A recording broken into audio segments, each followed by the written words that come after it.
Right, I'm all packed. Just finishing up some last minute things with regards to looking where I can get a Gojek because it's quite the distance, so some of them don't go down there. But I'm looking forward to it. I got a gym session in this morning. I had the best bowl from a cafe I can't even remember the name of, but it was just like perfect. Like the granola didn't have dried fruit in it, which is probably the thing that I least enjoy about any fruit bowl. The dragon fruit kind of papaya actual smoothie was so smooth, cold. It was thick, and it wasn't like rock solid. It was literally perfect. And then they put mango and coconut on top, and it was just like, oh, it was that good. So I'm in the best mood as a consequence of eating good food, which is just my life story, really. But anyway, I'm packed now. I'm going to walk out in the street and get a Gojek and see if I can kind of negotiate them to take me all the way down. If not, I'll just get 2 Gojeks because obviously they don't travel. Imagine traveling an hour and a half with one dude on the back of your Gojek. That would be very frustrating. Anyway, let's do it. Also need to be careful because I borrowed this kind of bum bag, which I absolutely hate wearing, but it's kind of necessary when you're traveling, off Jesse, and I've kind of just noticed it's ripping a bit, and I keep my essentials in here, so like passport, phone, wallet, that kind of stuff. So I need to remind myself to be mindful of the fact that it's slightly ripped. I've also got my backpack, so I guess I could throw shit in there. But I didn't want to take too much stuff down to Uluwatu because when I got the moped from the airport to my villa, I had another bag and it was extremely stressful carrying that much cargo on the back of a guy who's driving a moped at some pretty intense speeds. So given I'm going to be here for an hour and a half, I thought I'd just try and be minimal, pack as little as possible. I've only got 1 pair of boardies, my outfit for tonight, and that's about it. But that's about all you need. So I mean, if I spent longer down there, I can either just buy stuff or I guess I can just endure not having too much. But anyway, that'll be my problem, not yours. See ya.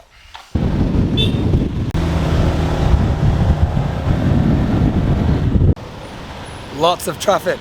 Yeah. Lots of traffic. Oh, Canggu is so busy at the moment, but I'm just on a moped on my way to Uluwatu, so it should be fun.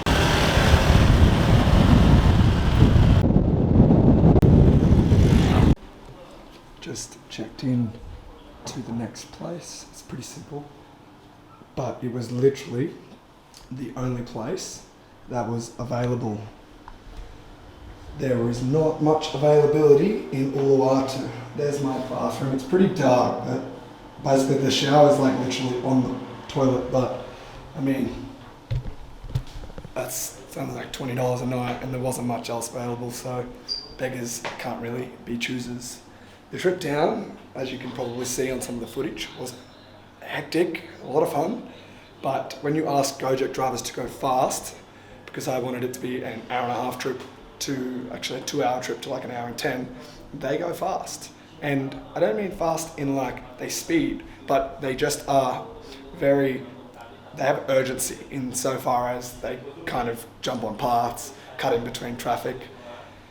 But overall it was very safe. In fact, it's like safe as it could be. Most of the risk actually comes from the cars just hitting the brakes is what I found. Because when you're on the main roads, it's not like people are walking on the road, so they don't just come out of nowhere. And the kind of further deep into Kuta we got, the more it was more local people. So I find some of the Westerners tend to be more dangerous than the locals because at least they all have this like mutual understanding of what's expected on the roads. But it gets a little uncomfortable after about an hour and 20. So I was keen to get off and I did, and I checked in here. It's hard to find though because it's not as clear in Uluwatu because it's obviously not as built up. But I think I'm going to go for a walk down to Bingham Beach. There's another beach I want to go to tomorrow, which is a long stretch, which a friend recommended to me. But I think it's a bit late to trek down there because it's 15 minutes there. So I might just go to Bingham Beach and relax, which is just a vibe.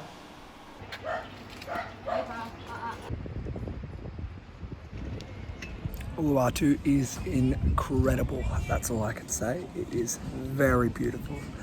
The water is calm, it's blue, it's not as busy. I'm obviously in a busy area because I got here late, and I think I'll make more of an effort to go to kind of an untouched beach tomorrow.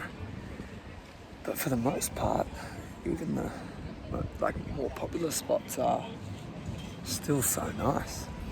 It's just relaxing here.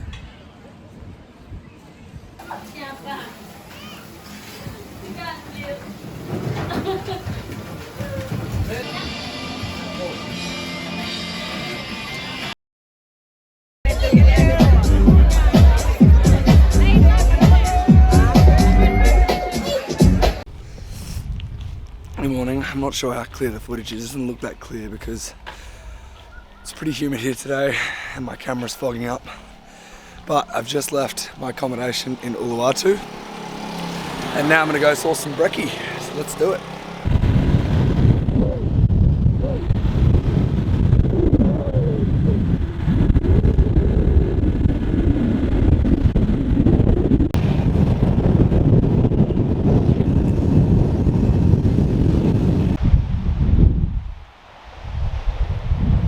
That is incredibly pretty.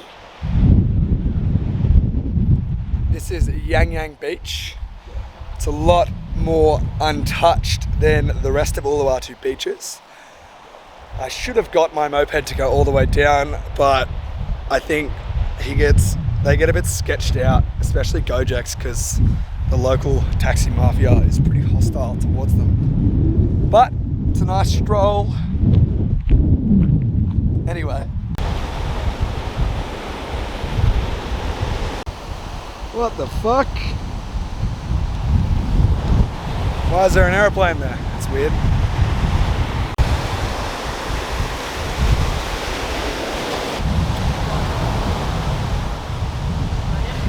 That is so good. That's the best. Just finished having a coconut and washing my feet. I could get a taxi up to the top, but I'm not going to train today. So this like 800 meter stretch of hill, I'm just going to walk for today's active fitness. So I can kind of kill two birds with one stone.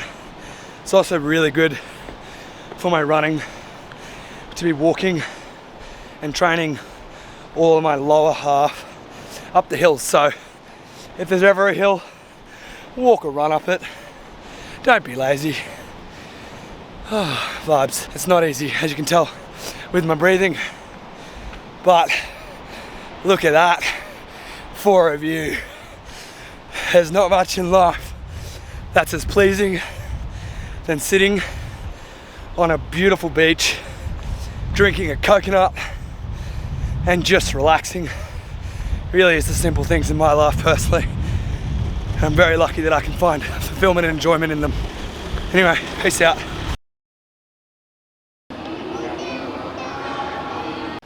Yeah, I'm through check-in, which is good because it's annoying that you can't check in online. He didn't check my bags, which is good because I'm over the limit, not by much, but I just can't be asked paying like $80 if I want to get an extra kilogram. Like I'd rather pay fucking $80 if I was going to get like my whole bag checked in, which I didn't. So it's open until the gate. They don't check, but I think that's where they normally check, is at check-in. So I think I'm good for that. I had like my laptop out, had my power bank out. So that was like where most of the wait was when I initially got to Brisbane. I need to chill now because I'm going through security, so I won't be able to film. And I need to get my passport ready. Peace. One thing I can advise is go travel on your own. Fuck, I don't think I want to travel with anyone else anymore because I just do my own thing. And it's not that it's a burden to travel with people. It's just that you have to maintain a certain level of energy all the time. You have to look out for other people, and I think that when it's just you, there are moments that are scarier. But it's in those moments that really make the trip so thrilling, because you push through those moments and you realise that, fuck, you are safe most of the time, and you are capable of doing everything on your own, which is a good feeling, and I think that helps a lot of people grow. And I think it's that growth combined with forcing people to be more social and forcing people to do things they normally wouldn't, which is what's so fruitful about travelling on your own. So this has kind of taught me that, fuck, I really don't have to try and get people to go on holidays. Just book and leave. That's all it takes, just book and leave. But yeah, travelling, vibes, makes me want to travel more, which I do. I go into phases of work and travel where I love doing either one. Yeah, I think I want to travel a bit more.